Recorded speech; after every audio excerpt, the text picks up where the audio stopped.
ఓం శ్రీ మాత్రే నమః. అందరికీ నమస్తే అండి. Welcome back to Lakshmi home maker 99 ఛానల్కి స్వాగతం అండి. అందరూ ఎలా ఉన్నారు ఫ్రెండ్స్? బాగున్నారా? నేనైతే చాలా బాగున్నాను. మీ అందరూ బాగుండాలని మనస్ఫూర్తిగా భగవంతుడిని కోరుకుంటున్నానండి. అయితే దీపావళికి ముందు యమదీపాన్ని ఎప్పుడు వెలిగించాలి, ఏ దశలో పెట్టాలి, యమదీపం విశిష్టత ఏమిటి అనేది ఈరోజు మనం తెలుసుకుందామండి. తెలుసుకునే ముందు ఎవరైనా మన ఛానల్ని ఫస్ట్ టైం చూసినట్టుగైతే ప్లీజ్ సబ్స్క్రైబ్ చేయండి. బెల్ ఐకాన్ ఉంటుంది, దాన్ని క్లిక్ చేస్తే నోటిఫికేషన్ అనేది వస్తుంది. అయితే మనకి దసరా పండగ అయిపోయింది కదండి. మరి కొన్ని రోజుల్లో దీపావళి పండుగ వస్తుంది. ఈ దీపావళి పండుగను కొన్ని ప్రాంతాల వారు 5 రోజులుగా జరుపుకుంటారు. ఈ పండుగ భాగంగా మొదటి రోజుని ధనత్రయోదశిగా జరుపుకుంటామండి. మనము ఖచ్చితంగా ధనత్రయోదశి ప్రతి ఇళ్లాలు జరుపుకోవాలి. అయితే ఆశ్వీజ మాసంలో కృష్ణపక్షం త్రయోదశి రోజున యమదీపం వెలిగిస్తారు. ఇలా చేయడం వల్ల యముడు ఆశీస్సులు మన కుటుంబ సభ్యుల మీద ఉంటాయని, అలాగే అపమృత్యు దోషాలు పోతాయని మన నమ్మకం అండి. అయితే 5 రోజులు దీపావళి పండుగలో మొదటి రోజు అయిన ధనత్రయోదశిగా జరుపుకుంటాము. ఆశ్వీజ మాసంలో చీకటి పక్షంలో అంటే కృష్ణ పక్షంలోనే 13వ రోజున యమదీపం వెలిగిస్తారు. అయితే మరణానికి అధిపతి అయిన యమధర్మరాజు పేరుతో దీపం వెలిగించడం వల్ల యముడి ఆశీస్సులు లభించి ఆరోగ్యంగా మన కుటుంబ సభ్యులు ఉంటారు. ఓకేనా?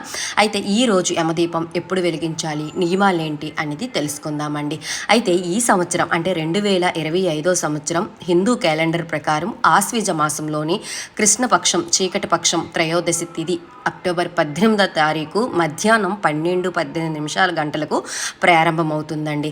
మళ్ళీ అక్టోబర్ 19వ తారీఖున మనకి 1:45 వరకు ఉంటుంది. ఆ తర్వాత ముగిసిపోతుంది. అయితే మనకి హిందూ క్యాలెండర్ ప్రకారము త్రయోదశి అంటే మనకి ప్రదోష వేళలో మనము ఈ దీపం వెలిగించుకోవాలి కాబట్టి మనము 18వ తారీఖునే ధనత్రయోదశి అనేది జరుపుకోవాలి. అయితే మనము ఇంకా ఈ దీపాన్ని ఎలా వెలిగించుకోవాలి అనేది ఈ వీడియోలో మనం తెలుసుకుందామండి. యమదీపాన్ని ఎల్లప్పుడూ దక్షిణం వైపు చూస్తూ వెలిగించాలన్నమాట. కార్తీక మాసంలో ధనత్రయోదశి రోజు మీరు వెలిగించకపోతే దీపావళి రోజు కూడా వెలిగించుకోవచ్చండి. కార్తీక మాసంలో ఎప్పుడైనా ఈ యమదీపం వెలిగించుకోవచ్చు. ఓకేనా? అయితే దక్షిణ దిశ యమధర్మరాజు దిశగా మనందరికీ తెలుసు అనమాట. అతను ఆస్థానం అనమాట, అంటే ఆ దిక్కు అనమాట. దక్షిణం వైపు యమధర్మరాజు దిక్కు అనమాట. అయితే ఈ యముడికి ఈ దీపాన్ని వెలిగించడం వల్ల యముడు చాలా సంతోషిస్తాడండి. అలాగే మనకి ముందుగా మన కుటుంబ సభ్యులకి అపమృత్యు దోషాలనేవి పోతాయి. యమదీపం 3 వైపులుగా వెలిగించుకోవాలండి. 3 ఒత్తులు వేసి చక్కగా తమలపాకు పెట్టి ముగ్గు వేసి, కుబేర ముగ్గు వేసి, ఇప్పుడు నేను వీడియోలో చూపించిన విధంగా కుబేర ముగ్గు వేసి దానిలో పైన పళ్ళెం పెట్టి మళ్ళీ తర్వాత ఇది తమలపాకు పైన ఉప్పు వేసి మనము ఈ దీపం వెలిగించినందుకు నువ్వుల నూనె మాత్రమే వాడాలన్నమాట. అలాగే కొంతమంది ఆవ నూనె కూడా వాడుతూ ఉంటారు.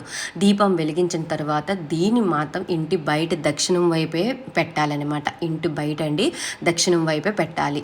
దీపం వెలిగించేటప్పుడు కుటుంబ సభ్యులందరూ దీర్ఘ ఆయుష్తో జీవించాలని, అన్ని కష్టాల నుంచి విముక్తి పొందాలని మనందరము ఆ యముడికి ప్రార్థించాలన్నమాట. యమదీపాన్ని ఇంటి బయట దక్షిణ దిశలో పెట్టుకొని ఆ దీపానికి అక్షతలు వేసి నా కుటుంబ సభ్యులందరినీ కాపాడు నాయనా అని మనము యముడిని ప్రార్థించాలి. ఈ దీపాన్ని దానం చేయడం వల్ల ఇంట్లో ఎల్లప్పుడూ అలాగే ఆనందం, శ్రేయస్సు ఉంటాయని, అకాల మరణాలు కూడా ఉండవండి.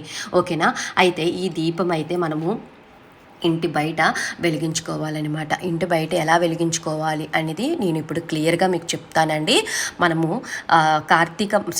ధనత్రయోదశి రోజు ఈవినింగ్ ప్రదోష వేళలో మనము అమ్మవారి పూజ కూడా చేస్తాం కదండి. ధనత్రయోదశి రోజు లక్ష్మీ పూజ. ఆ పూజ ముందే మనము ఈ యమదీపం అయితే వెలిగించుకోవాలి. ఇంటి గుమ్మం వైపు 2 వైపులు చక్కగా పసుపుతో కానీ జేగురుతో కానీ అలికి చక్కగా ముగ్గులు పెట్టుకోవాలి. ముఖ్యంగా కుబేర ముగ్గు పెట్టుకోవాలి. కుబేర ముగ్గు పెట్టుకున్న తర్వాత మనము పసుపు కుంకుమ వేసి చక్కగా ఆ తమలపాకు పైన చక్కగా కళ్ళుప్పు వేసి 2 ఒత్తులు ఒక ఒత్తుగా తయారు చేసి నువ్వుల నూనె వేసి దక్షిణం వైపుగా చూస్తున్నట్టుగా మనము ఈ ఒత్తులు అనేవి వెలిగించుకోవాలి. దాంతోపాటు మనము గుమ్మం దగ్గర ఒక రాగి చెంబుతో నీళ్లు కూడా పెట్టుకోవాలన్నమాట. అలాగే ఈ దీపాన్ని వెలిగించేటప్పుడు యమధర్మరాజుని తప్పకుండా మనము తణుచుకోవాలి. అలాగే అంటే ఈ దీపానికి నైవేద్యం కూడా సమర్పిస్తారండి. అలాగే ధూపం ధూపం దీపం నైవేద్యం సమర్పించి చక్కగా మనము ఈ దీపానికి నమస్కారం చేసుకోవాలన్నమాట.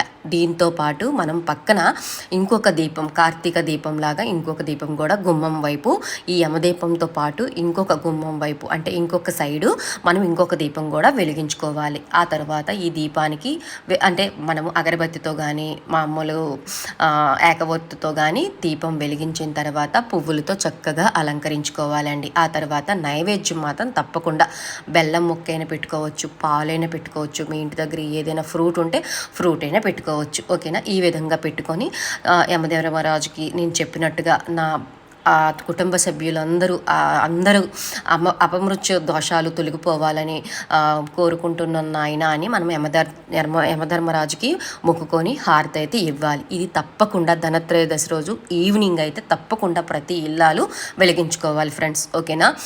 అలాగే ఈరోజు మీరు మిస్ అయినట్టుగా అయితే అంటే ఎటువంటి కారణాల వల్ల మిస్ అయినట్టుగా అయితే కార్తీక మాసంలో కానీ దీపావళి రోజులో కానీ ఈ నెల రోజులు ఎప్పుడైనా యముడికి మనం దీపం అయితే ఇలా వెలిగించుకోవచ్చు ఫ్రెండ్స్. ఓకేనా? ఈ విధంగా మీరు ధనత్రయోదశి రోజు మీరు వెలిగించుకోండి. అలాగే కొంతమంది సిస్టర్స్ అయితే ధనత్రయోదశి పూజ విధానం చెప్పండి అక్క అని అంటున్నారు. తప్పకుండా మీకు వీడియో చేసి పెడతాను సిస్టర్. ఓకేనా? ఈ వీడియో మీకు నచ్చుతుంది అనుకుంటున్నాను. నచ్చితే లైక్ చేసి షేర్ చేయండి. సర్వేజన సుఖనో భవంతు. అయితే ఇంకొక కొంతమంది సిస్టర్స్ అడుగుతున్నారు తులసి కోట ఎప్పుడు తెచ్చుకోవాలని అడుగుతున్నారు. ధనత్రయోదశి రోజు మాత్రం తెచ్చుకొని మనము ద్వాదశి రోజు మీరు నాటుకోండి. ఓకేనా? సర్వేజన సుఖనో భవంతు.